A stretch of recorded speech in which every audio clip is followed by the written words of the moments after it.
Hello everybody and welcome back to Kerbal Space Program with me, Knee-High Hobo, where we are, I think, on a mission to Duna. I think last time the Duna Beast II should be in orbit, around Kerbin, so let's go and check out. I've forgotten who's on this rocket, in fact. I'm going to need to spend a little bit of time just catching up with the previous events because I've forgotten what the dickens was going on. So we've got a little bit of fuel left in this stage, but that's not too much of a problem because this is our interplanetary travel stage anyway, our travel agent, if you will. So, last time we did get to Duna, it was just the Operation Landing, which is where everything went to tits. So, let's have a look-see. At what we're doing. So really, we probably want to try leaving with the sun at our back, which would have been now, actually, so we could start rolling ourselves into a position where the next time we come round here, we'll be ready to fling our way forwards. Again, such a heavy rocket, it's very, very slow, and once you actually get it moving, it's like a lorry. It just carries so much momentum. I guess roughly here would be about where that will be, our trajectory will be when we're about here. So let's take a spin round and whoa, see if I'm right. Let's have a look. No, so it's that 90-degree mark. So maybe just one more pass.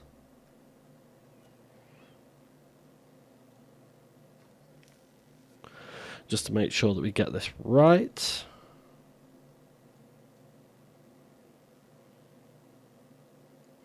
And then we'll fine-tune it once the engines are going. And just make sure that we're going to hit the nail on the head.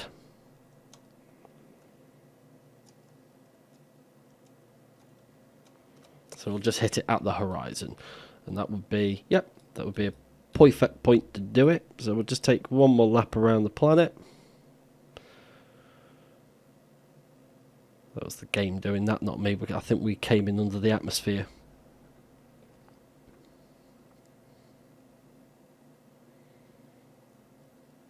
So I think we'll go for about here. And we'll step that up. Just make some finite adjustments. Shitty SAS is pissing me off. Okay, we'll let go of that stage. We'll throttle way down, just so that we creep away, just nice and gently. There we go. Beautiful.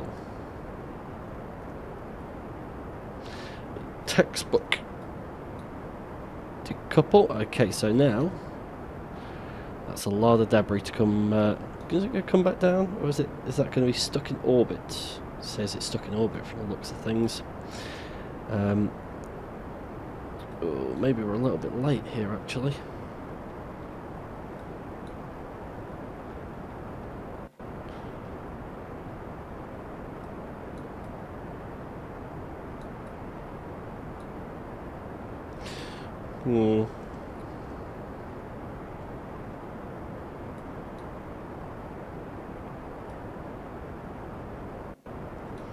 But where is Duna right now? Duna is miles away.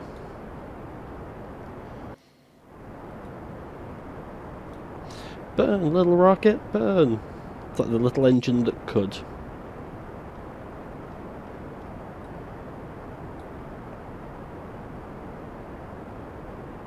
So we're going to cut that burn, and we'll take one more swing round. And we'll take 2 more swings round. There's a lot of shit flying around this planet right now. Looks like so messy it looks like a teenager's bedroom. Ha, offending my my demographic clientele, I think.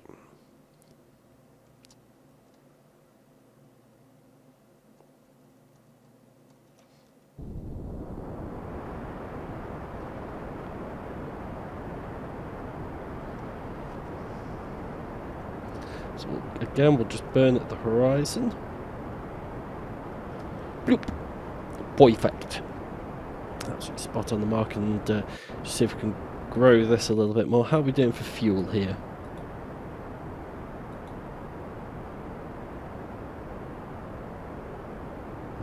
Trotting through that quite quickly. I don't know whether or not I've underestimated how much I actually need for this stage.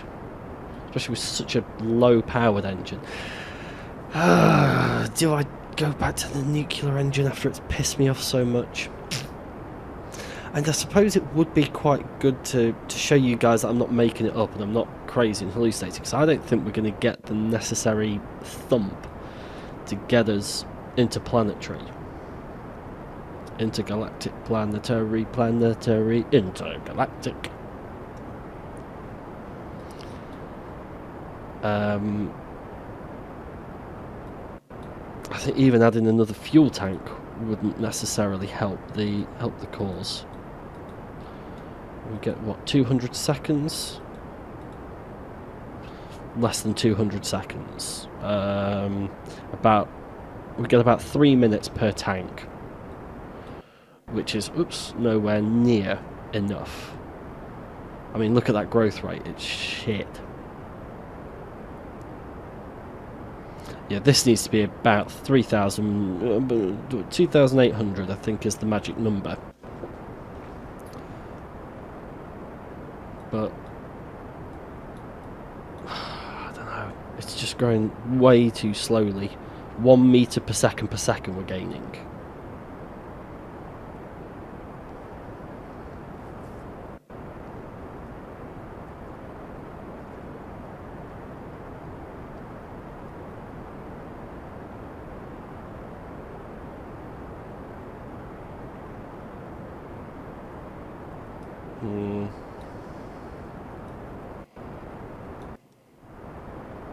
I mean, we can try it with the next stage, but the chances are that we're going to use up so much fuel from that stage to get to where it is that we want to be.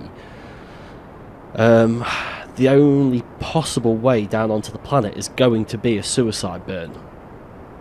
I'm not completely convinced that's going to be a good way to go about putting boots onto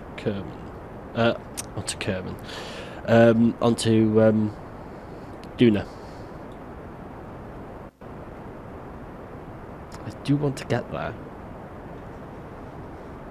I want to get there before Kurt J. Mack does.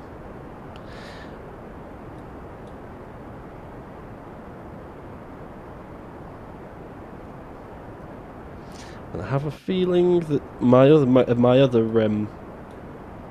should we say mentor?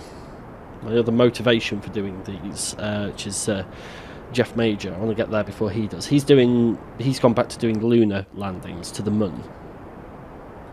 I mean, look at that. We've got through all of those stages and we've not even left Kerbin's influence.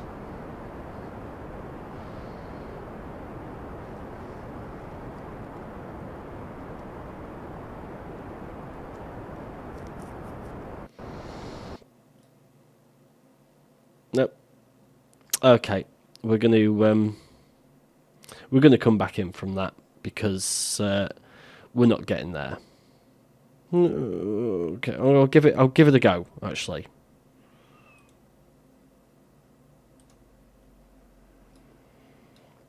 one more time. Get set up properly. For fudge's sake, fuck it all. Oh.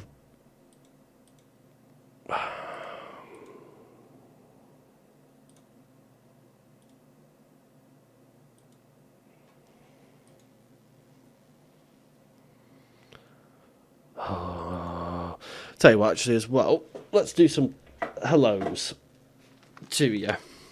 Who have we got today? We've got PT Max 71, Black Winter, Arcade Game is FY, 55 Zodiac 55, and Vaka Maka. Welcome to all of you guys. Hope you're still enjoying the channel as much as when you subscribe, because I am aware it has been quite a while. We're off. Whoa. That's quick. That's a quick rocket.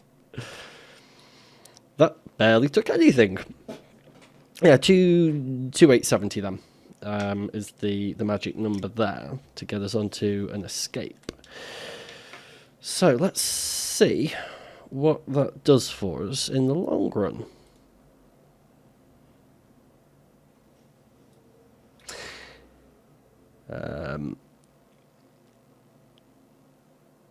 So find out what sort of shape it puts us in with a celestial orbit. Would that be right? Would the referring to a star as a celestial? No, that's probably not. Put us what sort of sun orbit it puts us in. So let's have a look at the bigger picture. A fairly standard one. So if we burn to the periapsis,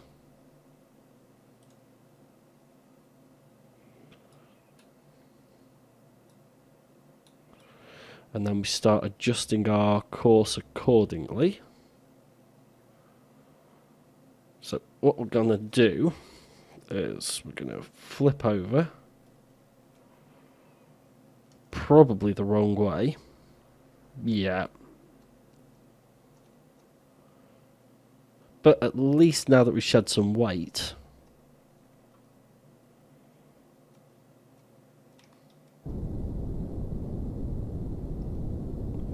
and we'll grow the periapsis, but we don't want another Kerbal interception.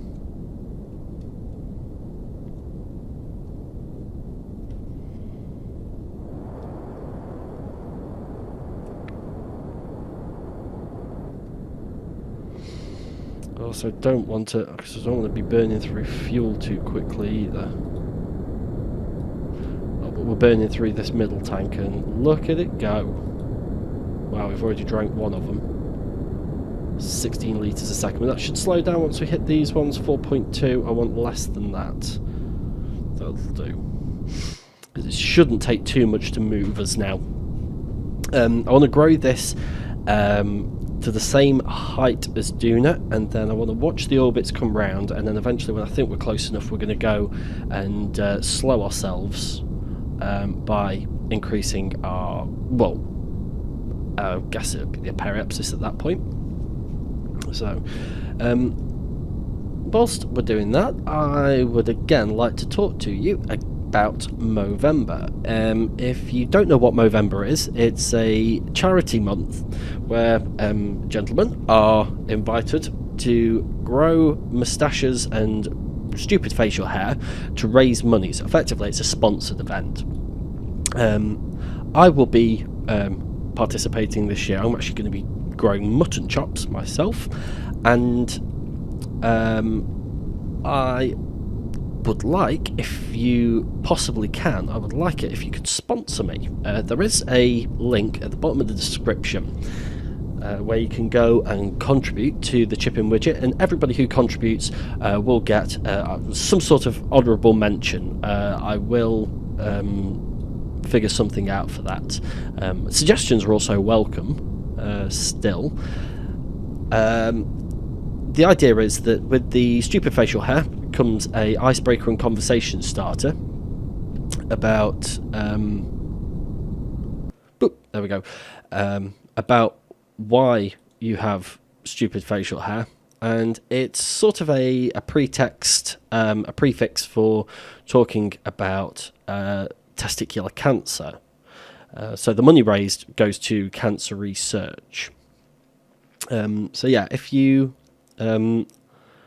feel that it's something that you'd like to get behind and you'd like to contribute, no matter how small or how big, just like I say, pop down to the link in the description. If you can't separate with any money at the moment, that's fine as well. You can go to the Movember website and you could just raise awareness about it and possibly look at joining in next year if you are of the age where you can grow facial hair.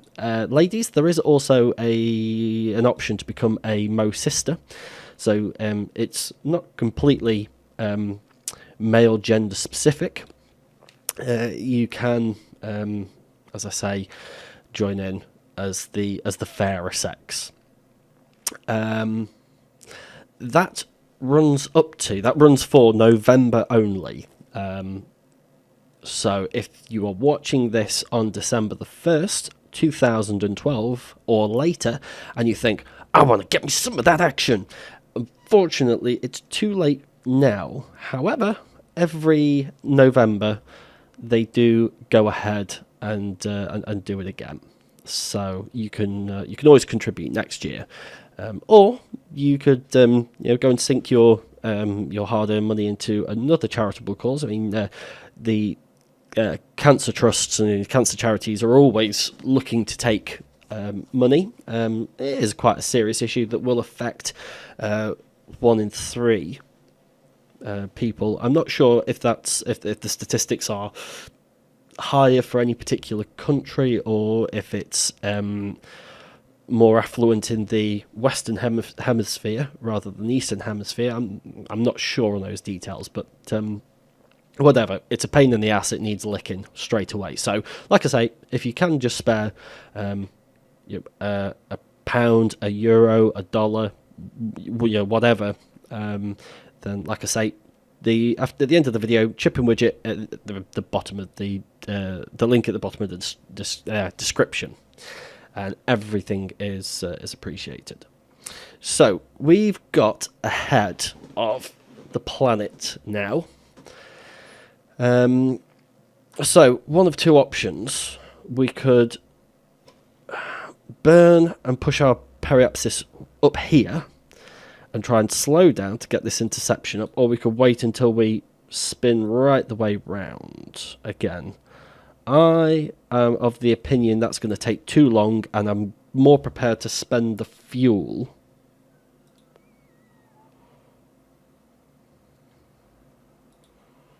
I think I'm more prepared to spend the fuel. Rather than waste everybody's time, because we knew this was always going to be a difficult task, and we might even get an interception earlier.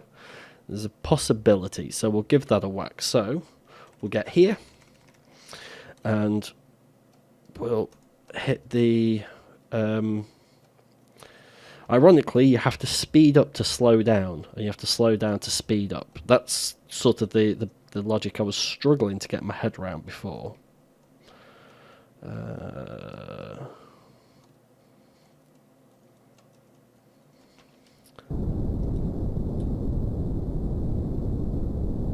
So we go. We're going to grow that, and we're going to keep an eye out here as well to see if there's any point where we intercept it. But before anything like that's going to happen, this has to be pushed out quite a long way. At the moment, we are currently burning 1.5 litres a second, which is going to give us about 500 seconds, 400 seconds of burn time, which we also need to, of course, keep some fuel back for the actual landing stage itself.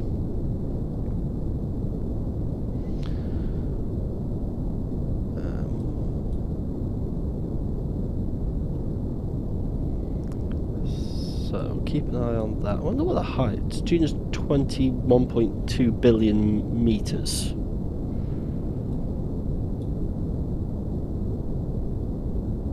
Would that equate to being 21 million kilometers, I guess? 202 million kilometers. Sorry, 212 million kilometers even. I don't know. I can't count so good.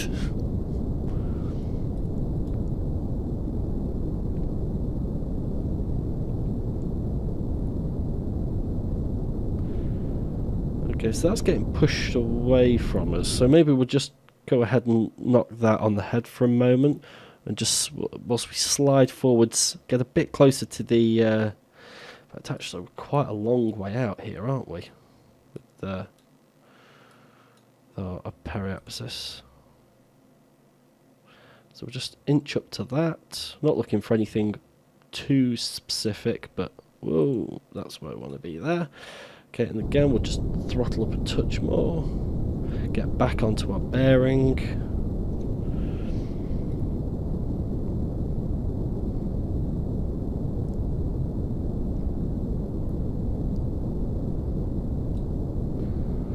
So here, we're slightly slower than Duna as well.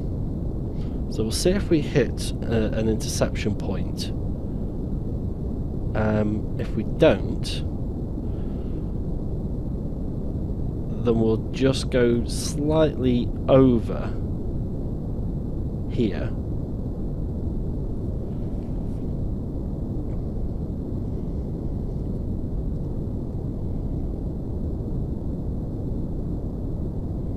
Yeah, it doesn't look like we're going to meet it with this one. So let's say we'll just push it slightly over then. We'll let Duna catch up with us.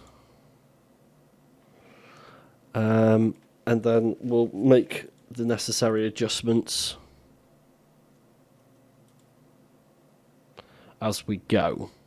So this may take a little while for this to have its effect. Certainly things will speed up a bit there as Duna gets to take the inside track on us. And then, like I say, we'll just have to make the adjustment according to at what point and where we hit it. At the moment, though, I'm just going to slow that down. Let's just have a look and see our fuel situation. I've seen better. It's not entirely disastrous yet. Again with the escape button. I just want to leave. I've been in worse situations, I'll be honest, but not a great deal. Much worse off than that.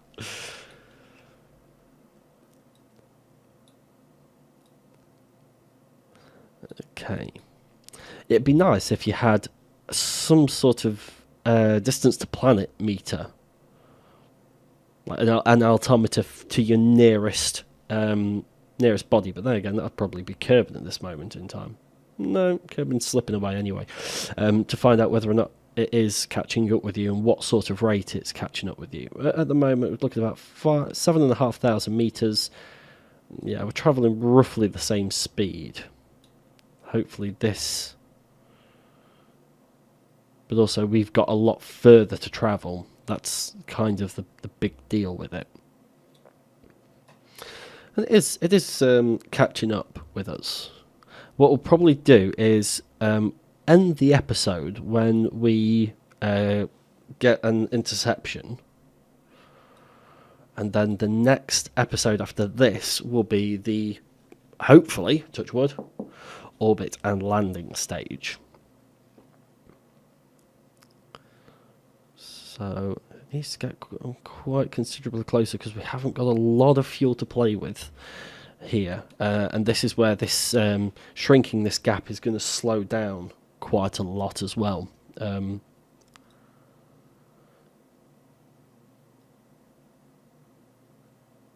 Because the two tracks near enough meet each other. So I'm not expecting to see it on this lap or be in a position where we want to start making adjustments in this lap. There's no point me going down to the mini-map as well because we're way too far away for us to see Duna, even at this point. Getting all the way out to Joule, though, that's going to be interesting.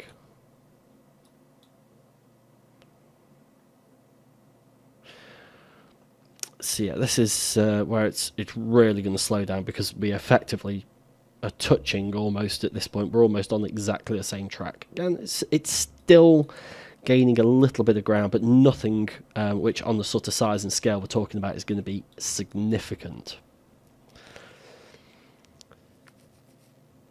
The speed difference is probably something that, as a human on Earth, we could probably walk or run the difference. Okay, 40 meters a second, so maybe not. I don't know what that translates into in miles per hour, but I bet I bet in a car you could quite easily cover 40 meters a second. A standard,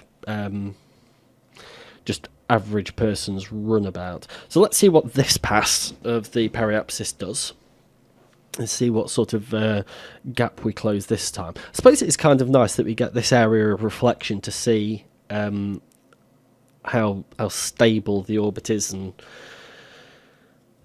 we're not looking at huge jumps. So the next time that we pass it, it won't be over here. It'll be sort of just inching up on us, or perhaps actually in line with us. This could be the pass which we go for. I mean, bless him. Who's our pilot? Macgel. Or Macgel. Manuel. It's Manuel. He's back.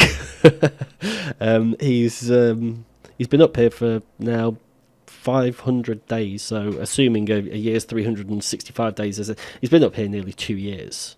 Which I think they say if you wanted to get a human to Mars, is it about 38 years it would take? By current standards of technology. I'm not sure. I think I might be misquoting the Big Bang Theory there, and I don't know how much validity how much stock you can really put into their news from NASA. I know they do have scientists working on the show as consultants, and the girl who plays Amy Farrah Fowler, she is actually a fully qualified neurobiologist, as she is a neurobiologist in the show. So there you go, a little bit of Big Bang trivia that you may never have wanted, but damn it, you're gonna have. Okay, so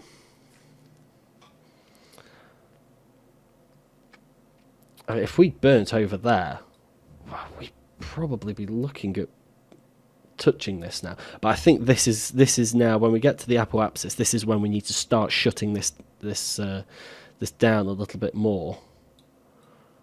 And start closing these circles up a bit by speeding up a touch, because there can't be anything in that now. So if we jump into a retro burnable angle, this would be much more fuel efficient to do it the other way around, but I don't want Duna to shoot past me either. So just steady it out, steady.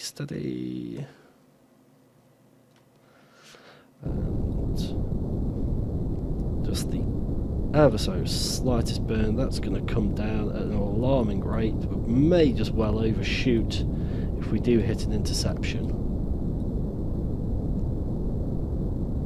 Got my finger poised on the X button to cut the engines at a moment's notice.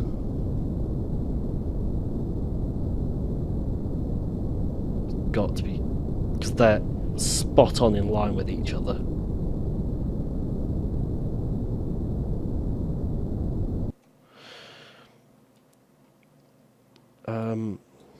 But of course, it needs to be in front of us for us to speed up, doesn't it? So what have I done over here? Too close to see. It looks like we're still just slightly on the outside line. So we let Duna push out in front of us.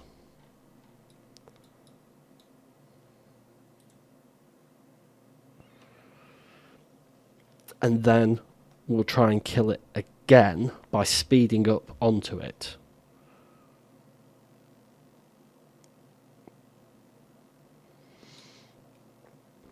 Matt Gell's sitting at the helm going, I hope you guys know what you're doing. Bad news on that one, Miguel.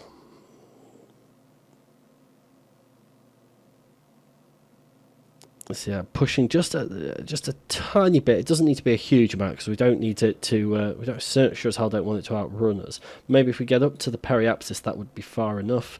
And then again, we'll hit the retros. And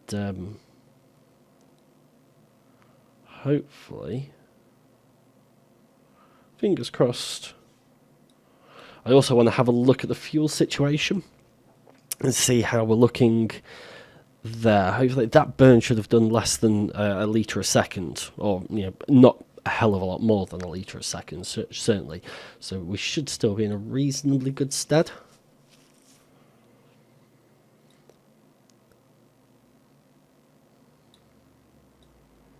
Okay, so that'll do fine. Cool, okay, we don't look too bad there. So hopefully this happens quite quickly. I think we should have set ourselves up well enough.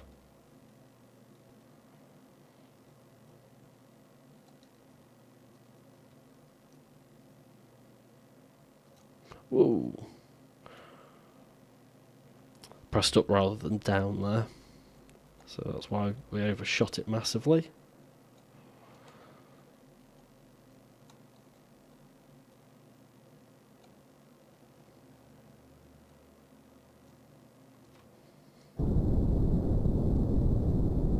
Whoa, there we go, on the other side of the sun.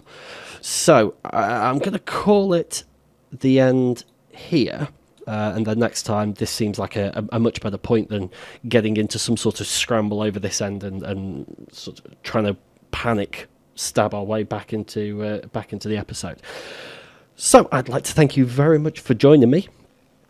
Don't forget to rate, comment and subscribe if you've enjoyed what you've seen. Also, you can, as I say now, go down to the link to the chipping widget at the bottom of the descriptions and contribute if you feel that's something you'd like to do. If not, then I say head over to the Movember website. You can Google that. Oh, I think it's movember.com. Movember.